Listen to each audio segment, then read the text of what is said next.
सरफराज को मैच के बाद भी समझ नहीं आया है. वो कह रहे थे कि 40 ओवर तक तमाम चीजें प्लान के मुताबिक थी, लेकिन शायद वो इंडियन प्लान के मुताबिक थी, क्योंकि उन्होंने शुरू में कंट्रोल्ड क्रिकेट खेली, विकेट्स बचाई और आखिर में जो है जिसको कहते हैं कि अनलीश किया है अपने मिडिल और लोअर मिडिल ऑर्डर को, ताकि वो आए और खुलकर खेलें. तो ये सरफराज तो कह रहे थे 40 ओवर तक कंट्रोल में था. हमने जब विकेट्स ही नहीं ली, 1-2 विकेट गिराई थी 40 ओवर तक, तो क्या कंट्रोल में था? जवाब देने से पहले सरफराज ने यह भी कहा कि उन्हें कोई अफसोस नहीं है. अफसोस इसका कह रहे थे कि पहले फील्डिंग करने का. हाँ, उसको ये गलत फैसला था. बात यह है कि हमने आईब्रो रेस किए थे जब उन्होंने टॉस जीत के बॉलिंग की, और उस वक्त सूरज निकला हुआ था. ठीक है, फिर हमने ये कहा कि दुआ की कि चलो इनका डिसीजन ठीक हो जाए.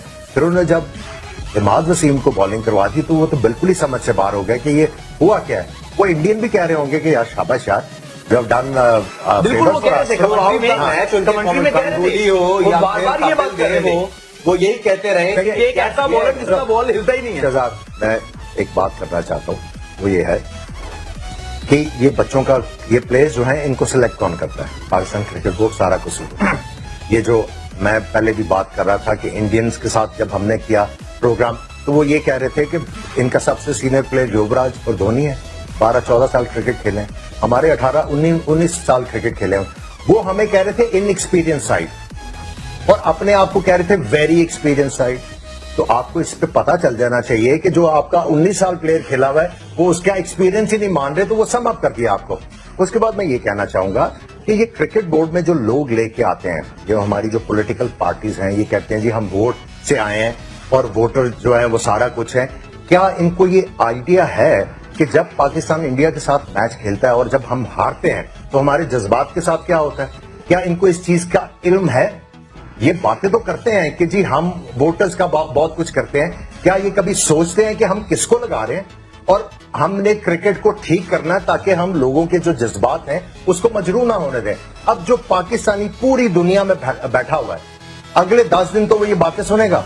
नहीं, मुझे ये समझ नहीं आती कि किस मुल्क में जहां पे क्रिकेट खेली जाती है आपके बोर्ड का पैटर्न इन चीफ वहां का वजीर आजम होता है. ये क्या लॉजिक है? पाकिस्तान में मुझे समझ नहीं आई, ये क्यों प्राइम मिनिस्टर जो है वो पैटर्न इन चीफ होते हैं क्रिकेट का? उनका क्या ताल्लुक है? Why does he appoint people? उनको एक इंडिपेंडेंट बॉडी. इसका मतलब यह है कि they want to control everything.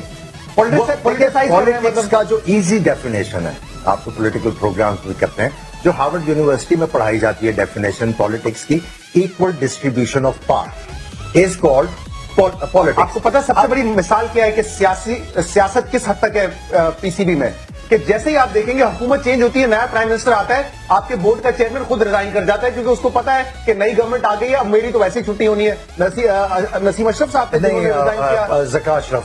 तो हाँ, नहीं, जो भी जब भी गवर्नमेंट तब्दील होती है वो चेयरमैन रिजाइन करता है, उसको पता है नया वजीर आजम आएगा, मेरी तो छुट्टी हो जाएगी. ये आपके प्राइम मिनिस्टर ने इनको बताया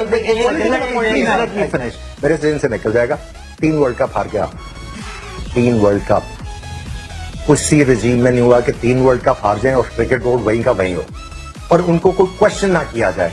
भाई आपके प्राइम मिनिस्टर ने इनको लगाया, ठीक है, उनसे पूछे तो सही कि भाई मैंने अवाम को जवाब देना है. ये अवाम को नहीं जवाब देना, इनको जरूरत ही नहीं है ना जवाब देने की, जब तक इनके ऊपर रिस्पॉन्सिबिलिटी नहीं आएगी कि लोगों के लिए इन्होंने केटर करना है, लोगों के लिए, इनकी जिंदगी के लिए बेहतरी लेके आनी है, इनके जज्बात के लिए मजरू ना हो उसके लिए बेहतरी लेके आनी है सिस्टम में, तब तक चीजें नहीं चलेंगी. ये आते हैं, देखें, ये कॉम्पनसेट करते हैं लोगों को. क्या है बैकग्राउंड?